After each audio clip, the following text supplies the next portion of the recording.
வணக்கம் நண்பர்களே. இன்னைக்கு நம்ம சேனல்ல என்ன பார்க்க போறோம்னா மசாலா இட்லி எப்படி பண்ணறது தான் நம்ம பார்க்க போறோம்.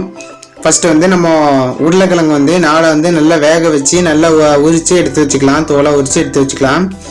அடுத்தது ஒரு கடாய் எடுத்துக்கோங்க. கடாயில் வந்து எண்ணெய் தேவையான அளவுக்கு ஊற்றிக்கோங்க. எண்ணெய் தேவையான அளவுக்கு ஊற்றினதுக்கப்புறம் நம்ம 3 பல்லாரி வந்து பொடிசாக வெட்டி எடுத்து வச்சுக்கோம். அதான் சேர்த்துக்கலாம். எண்ணெயில் சேர்த்து நல்லா எண்ணெயில் வந்து நல்லா வறுத்து எடுத்துக்கோங்க.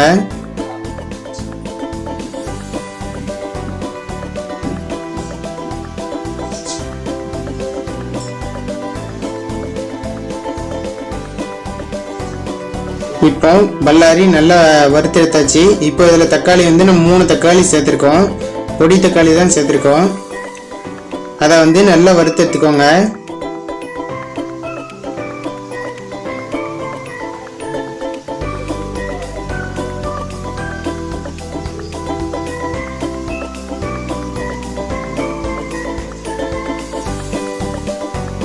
நல்லா வறுத்தெடுத்ததுக்கப்புறம் இதில் நம்ம உருளைக்கிழங்கு 4 உருளைக்கிழங்கு எடுத்துடணும். இந்த 4 உருளைக்கிழங்கை நல்லா மசிச்சு எடுத்து வச்சிடணும். அதை மசிச்ச உருளைக்கிழங்கை நம்ம இதில் சேர்த்துடலாம்.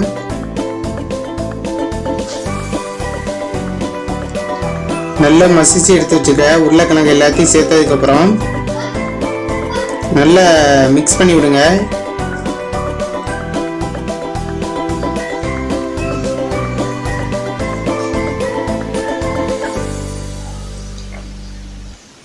நல்லா மிக்ஸ் பண்ணி விட்டதுக்கப்புறம் வத்தப்பொடி வந்து 1 ஸ்பூன் அளவுக்கு நம்ம சேர்த்துடலாம். உப்பு 1 ஸ்பூன் அளவுக்கு சேர்த்துடலாம். கறி மசாலா பொடி வந்து 1/2 ஸ்பூன் அளவுக்கு சேர்த்துக்கலாம்.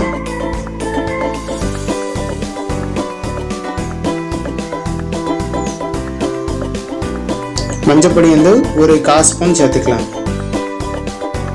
மிளகு பொடி வந்து நம்ம 1 ஸ்பூன் அளவுக்கு சேர்த்துருக்கோம். சேர்த்ததுக்கப்புறம் நல்லா மிக்ஸ் பண்ணி விடுங்க. மிளகு பொடி வந்து அவங்க டேஸ்ட்டுக்கு தகுந்தாப்புல எவ்வளோ நாளும் சேர்த்துக்கலாம்.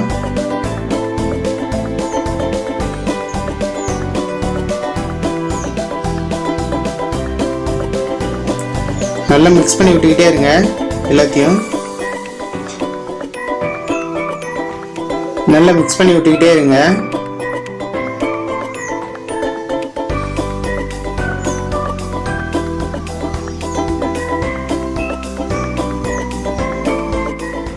கருவேப்பிலை வந்து நம்ம தேவையான அளவுக்கு நம்ம ஆட் பண்ணிக்கலாம். சேர்த்ததுக்கப்புறம் நல்லா மிக்ஸ் பண்ணி விடுங்க. இட்லி கொப்பரை எடுத்துக்கலாம். இட்லி கொப்பரையில் தட்டில் வந்து இந்த மாதிரி துணியை எடுத்து வச்சுக்கோங்க. துணியை வச்சதுக்கப்புறம் அதில் வந்து நம்ம மாவு சேர்த்துடலாம். மாவு வந்து முதல்ல வந்து கொஞ்சம் கொஞ்சமாக ஊற்றிக்கோங்க.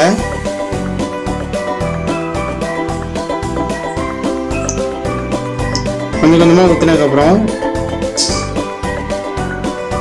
இப்போ எல்லாத்தையும் கொஞ்சம் கொஞ்சம் ஊற்றியாச்சு. இப்போ இதில் வந்து நம்ம மசாலா வந்து ஆட் பண்ணிக்கலாம்.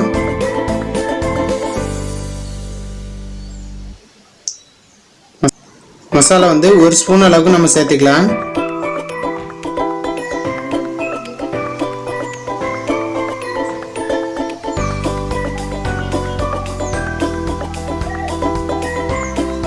இதே மாதிரி எல்லாத்துலேயும் 1 ஸ்பூன் அளவுக்கு எடுத்து வச்சுக்கோங்க. வச்சதுக்கப்புறம் இது மேலே வந்து நம்ம மாவு ஊற்றிக்கலாம். கொஞ்சோண்டி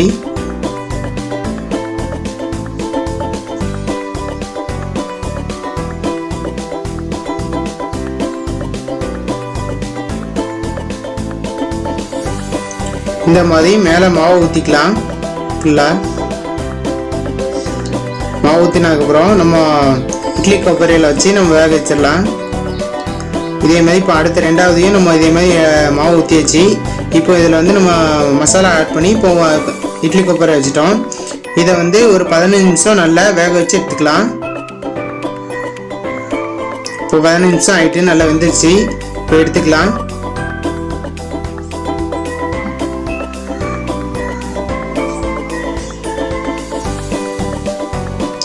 சூடாக இருக்குது. அதனால் வந்து நீங்கள் அடுப்பை வந்து ஸ்லிம்மில் வச்சுட்டு நீ எடுத்துக்கலாம்.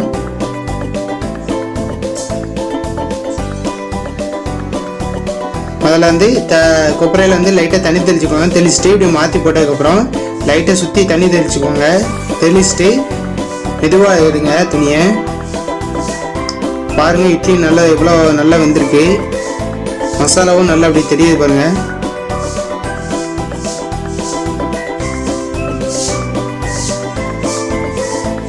இதே மாதிரி ரெண்டாவதையும் நீங்கள் எடுத்து வச்சுக்கோங்க. லைட்டாக தண்ணி தெளிச்சுட்டு நம்ம துணி எடுத்துடலாம். இட்லி ரெடி ஆகிட்டு இந்த மாதிரி ரெசிபியை நீங்களும் வீட்டில் ட்ரை பண்ணி பாருங்கள். மசாலா பாருங்கள் எவ்வளோ அழகாக நல்லா சூப்பராக தெரியுது பாருங்கள். டேஸ்ட்டும் அவ்வளோ சூப்பராக இருக்கும். அதுவும் இந்த தேங்காய் சட்னி வச்சு சாப்பிடும்போது அவ்வளோ டேஸ்ட்டாக இருந்தது.